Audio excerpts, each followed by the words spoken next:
Okay, so last week I saw the first Democratic primary debates, and I rewatched the debates this past weekend, so now I'm just going to do a quick video where I give my thoughts, like a follow-up on my thoughts on all 20 Democrats who were in the debates. Some of my opinions from that initial video have changed, although some have stayed the same. And similar to last time, I'm just going to give a quick minute or two about each candidate. I'm going to keep this introduction short. I mean, just want to get into it because, like I said, it's 20 people, a minute or two for each one. I want to just get through this video quickly. So, yeah, I'll do the same order, night 1, and my same categories in order. Then night 2, and then same categories and in order, and then just give my final thoughts. So, yeah, keep the introduction short. No need to give much backstory to this one, so let's just get into it. Okay, so debate night 1. So, going to go in the same order. Start off with Elizabeth Warren. Warren did really good. She had a few moments, but there wasn't like one key particular moment that made her stand out. And while she has gone up slightly in the polls, I feel like because some similar said last time, she was the only one of the top 5 people, the only from like the top 3, the big 3, and like the next couple of people who were fairly high polling. That could be both an advantage and disadvantage for her. She didn't really have like any one-on-one debates with anyone in particular, which something I'll get to with a few other candidates. But she did bring forward a lot of good policy ideas, as she had basically done in the even before the first debate. And while I do have my own personal issues with Warren, at least on a few policies she's for or against in a couple of cases, I still feel she has a fairly strong record. Though, like I said in the last video, sometimes her conservative past could come back to hurt her, but I think overall she did very well. Like I said, she had a strong performance. So, yeah, I think she did very well for what she had. Next up from the 4 from the middle category, Cory Booker, he also had a pretty good performance, though he didn't really have a single moment either that really made him stand out. Like I said, he's a likable guy, but has a more split record, but at least in terms of like this first debate, he did pretty good. Nothing too good or too bad to mention for Booker in particular, at least in my opinion. I think he'll stay around for a while longer. I don't think he's going to get the nomination, though, to be honest. But for what we got with him, he at least didn't hurt his chances. There are a few candidates who did hurt their chances. Booker did not, so I think, okay, yeah, he has a decent chance of at least staying a while longer. Will he get the nomination? No, but if he did, I'd still vote for the guy. Tulsi Gabbard. Okay, real quick, one thing I didn't mention in my first video that I forgot to mention, I kind of hate how much the mainstream media kind of criticizes Gabbard, but I also hate how a lot of late-night talk show hosts don't really give Gabbard good credit, particularly Stephen Colbert and Samantha Bee. They kind of are critical of her a lot on her show, and I recently watched an episode of Our Cartoon President where they basically did their own segment based on the debates. And Colbert has, I think, final say over the show, yet he called her, in the show they call her Crazy Russian Plant. Since Wynn is basically not wanting to be so militaristic as a nation, a crazy Russian plant, and then basically Samantha Bee has made a few jokes about Gabbard in the past. But yeah, similar with Booker, well, at least for the first half, she did okay, but she had that one key moment near the end. If she didn't have this one where she was basically her back and forth with Tim Ryan, if she didn't have that one key moment, she probably would have kind of just been okay for the debate. But yeah, she at least had that one key moment in the second half where she had her back and forth with Ryan about the whole war in the Middle East with Al-Qaeda versus the Taliban. And I'll get back to that when I talk about Tim Ryan.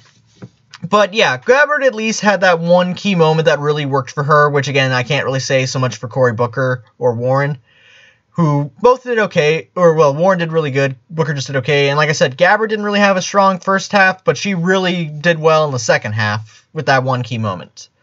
Amy Klobuchar, I didn't really, she was a candidate that really was in one ear, out the other, because anytime she talked, like, I kind of forgot about what she had just talked about. Really not much at all to say for Klobuchar. Like I said, she's one of the few in the middle category I'm not a fan of when I went in, and I wasn't really a fan of her going out of. I mean, I tried to be open-minded and listen to what she had to say, but she didn't really say anything in particular that I felt strongly for. And then finally, Beto O'Rourke. Yeah, if he doesn't drop, before the next primary debate, I'm gonna be surprised, because he did not do well in this first primary debate. Even ignoring his whole back and forth with Castro, which I'll get to later when I talk about Castro, Beto came off as nervous. While he seemed somewhat prepared, he did not seem to have the strongest talking points. And like I said, he had his back and forth with Castro that just made it look like he didn't know what he was talking about. And pretty much a lot of my feelings on Beto from my initial video, I don't really have those feelings anymore. I was saying maybe he's trying to do this, if he's not actually running, to try to at least maybe make another run for the Senate. If he is, though, I feel like this just killed his chances, because he did not do well. Like, he probably was one of the worst from this first night. And, like I said, if he's still around, I'm going to be amazed, but like I said, as much as I tried to defend the guy in the first video, I really can't defend him anymore. I think he did bad, and yeah, it just was not a good night for Beto O'Rourke. I feel like he's going to drop, at least in the polls, and if he doesn't drop soon, I'm going to be amazed by that. Alright, now from the bottom category, Julian Castro, like I said, he had one of the strongest moments. If I had to say who did best, like my top 2 or 3 people from this first night, Elizabeth Warren, I feel, overall did the strongest, because, like I said, she overall had the most good things that I really liked. She just didn't have, one key moment.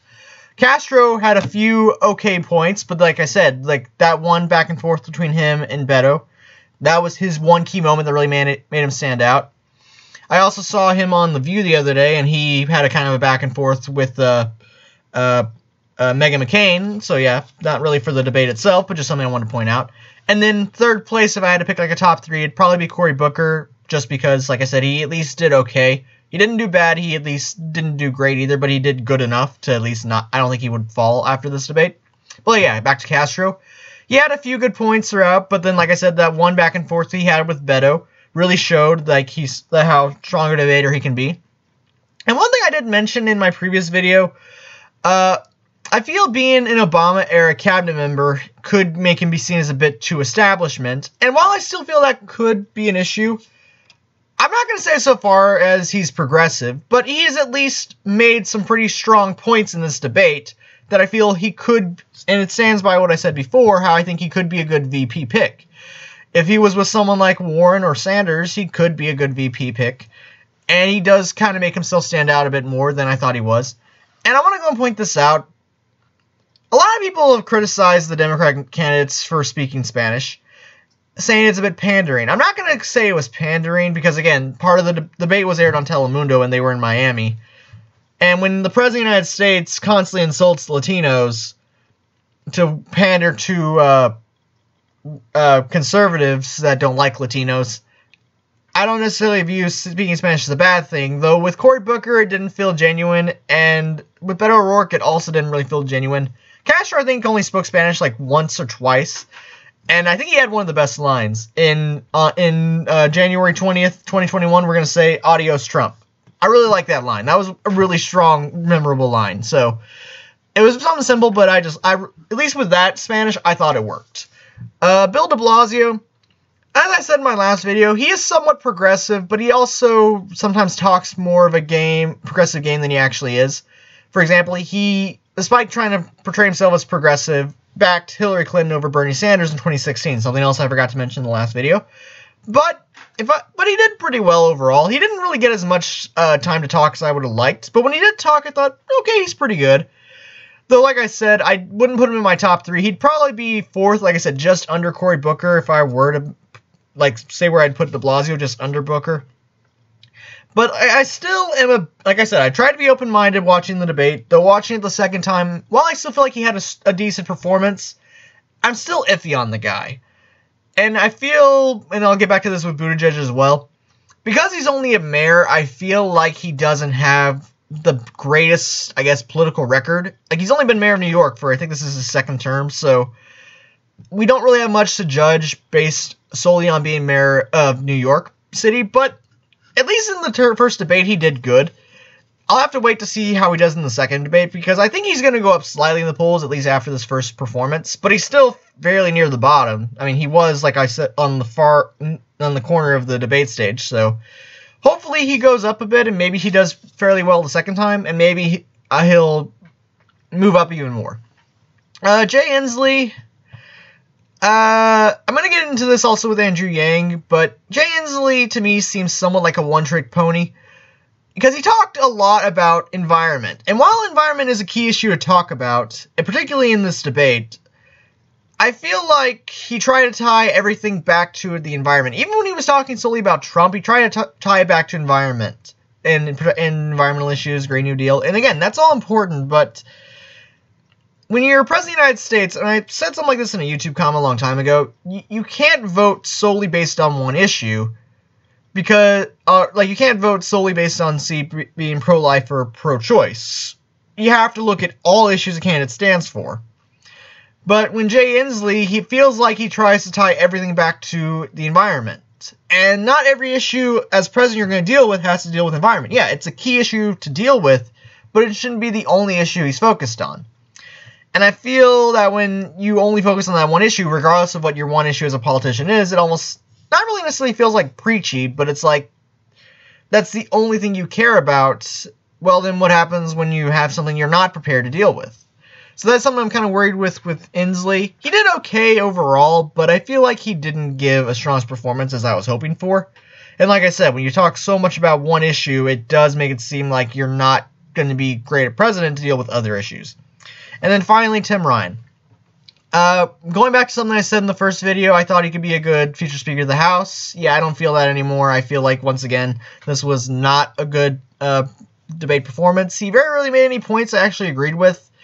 And then, of course, in the second half, he had that back and forth with Tulsi Gabbard, which just made him look really pathetic. So, yeah, I also would be amazed if he didn't drop after that. I feel like a handful of people did bad, but I feel like, with the exception of maybe Beto, he had the worst performance. Beto, at least, I had high hopes for. He went down. Ryan, I had no real hopes for going in. Tried to be open-minded, but Ryan just did bad basically throughout the night, so I have a feeling he'll probably drop after that. So yeah, that's my thoughts on Debate Night 1. Now let's get to Debate Night 2. Okay, so Debate Night 2, Joe Biden.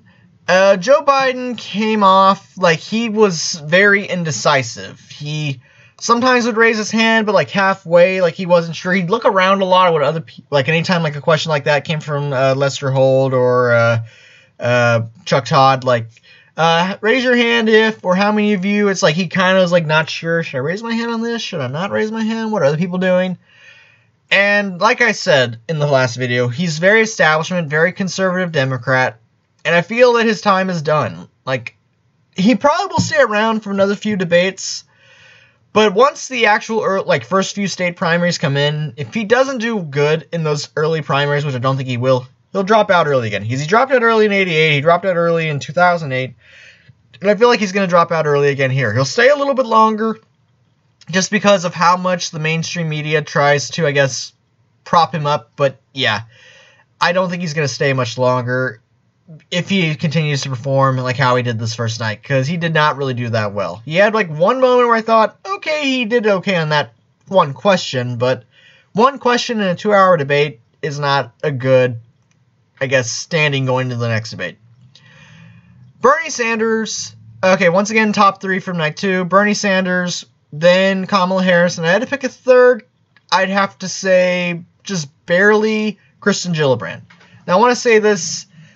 I feel like Debate Night 1 I enjoyed a little bit more than Debate Night 2. While there were more people in Debate Night 2 that, I guess, like, for the top 5 going into Debate Night 2, like, in terms of, like, polling, Biden, Sanders, Buttigieg, and Harris, well, I got those last two mixed up, were all in this debate night. I feel like I kind of enjoyed Debate Night 1 a little bit more, just because I feel like there were more enjoyable back-to-back, like, one-on-one moments than Debate Night 2. And there were more people who I really didn't know that much about going in, although I tried to do my research. But even after watching it, I feel like there were a lot more people that went kind of just in one year and out the other compared to Debate Night 1. But Bernie Sanders, similar with Warren, very strong performance. He afterwards went up slightly in the polls. I feel like, though, maybe just because, and this is something I kind of brought up in the first video, I think just because he was the basically runner-up last time, he and the mainstream media was kind of always like being unfair to Bernie.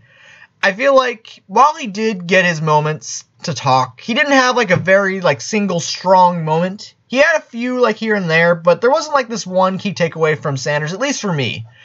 He did really well. Like overall, I feel like he had the strongest performance. There just wasn't like a one single takeaway from Bernie. It's like, yes, like this is definitely like the key thing for Bernie.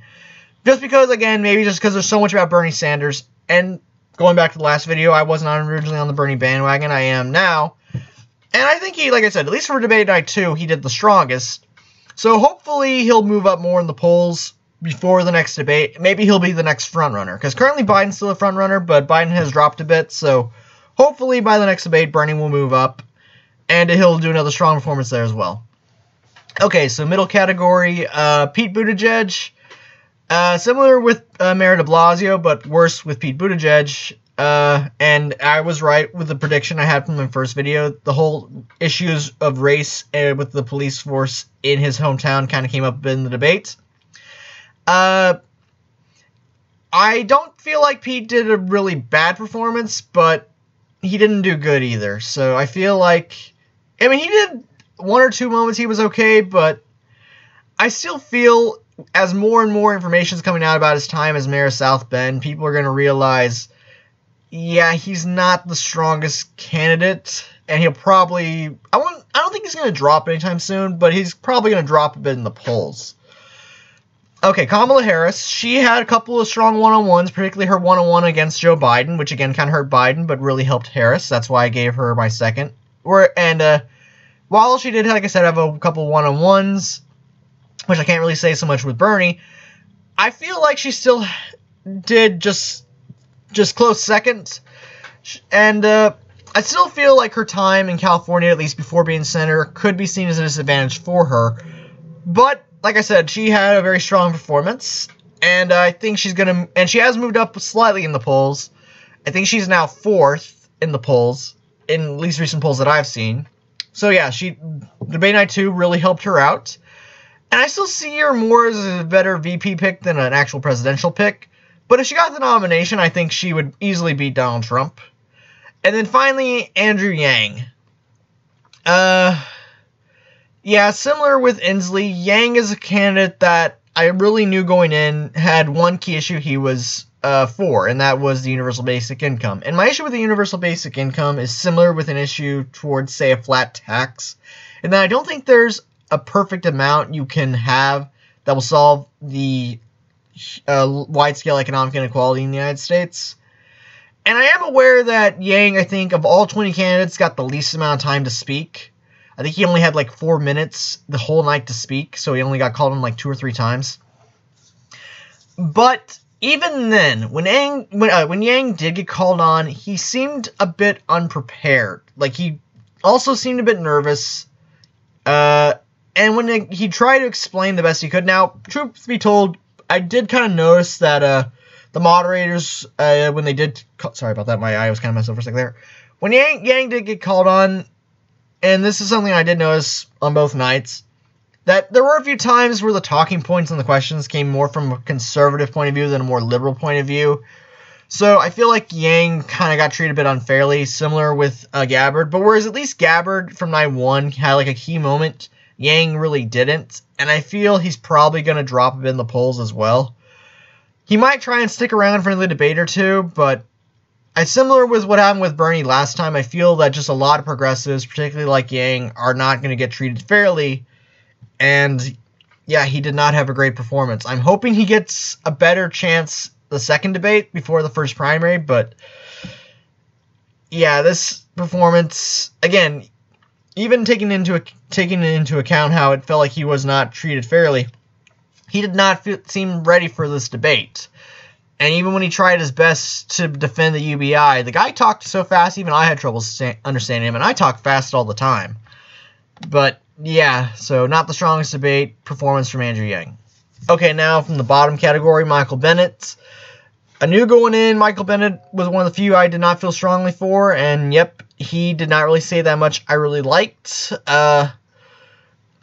Michael Bennet is more of a conservative Democrat, and I just feel like conservative Democrats aren't going to do well, even if the media tries to defend them. But even then, Michael Bennett hasn't really gotten that much in terms of the mainstream media coverage. So I feel like, yeah, I don't think he did very well in the debate, but he did way better than at least John Hickenlooper. John Hickenlooper also did horrible in this debate. I'm really hoping Hickenlooper drops soon. Hickenlooper, again, even more conservative, even harsher to progressives. He did not make any points I agreed with. I tried to be open-minded even to someone like Hickenlooper, but no, I really hope he drops. Swalwell, he had that one kind of back and forth with Biden that was okay, but other than that, he was another Democrat that was just in one ear and out the other. Just kind of a few talking points, nothing too strong. Unlike, say, Tim Ryan, I feel like Swalwell might stay around just because he didn't really have any bad moments. But that doesn't mean I think he's going to move up in the polls. I think he's going to stay near the bottom where he is. Marianne Williamson, she didn't do bad. I think she got a little too much hate. I think she mostly just had talking points. And similar with Yang, she didn't get that much time to talk, but at least she tried to interject herself a few times. But overall, Marianne Williamson, if she doesn't drop, I'm going to be surprised, but I'm not wanting her to drop just because I feel she at least didn't do bad. She just didn't really do anything at all stand out. Like I said, it was mostly talking points, but they weren't, but a couple times she at least sounded somewhat progressive. And she did mention Trump a lot, which in some cases I think it's important to mention the president of the opposite party if your party's trying to get the nomination, because you're going to go up, in particular, you're more likely going to go up against Trump. So some candidates who didn't talk about Trump at all, I think was kind of a bad decision, but you'd also don't want to talk about Trump too much, which I think Marianne Williamson kind of did as well. Oh, and then I just realized I skipped Kirsten Gillibrand. Like I said, she was in my third place. I didn't just now realize I skipped her. Good thing I did. Gillibrand, she did pretty good. I feel like she didn't get as many times she got called on. She had to interject herself a few times, similar with Williamson. But Gillibrand, when she did talk, did pretty well. She had a few strong points.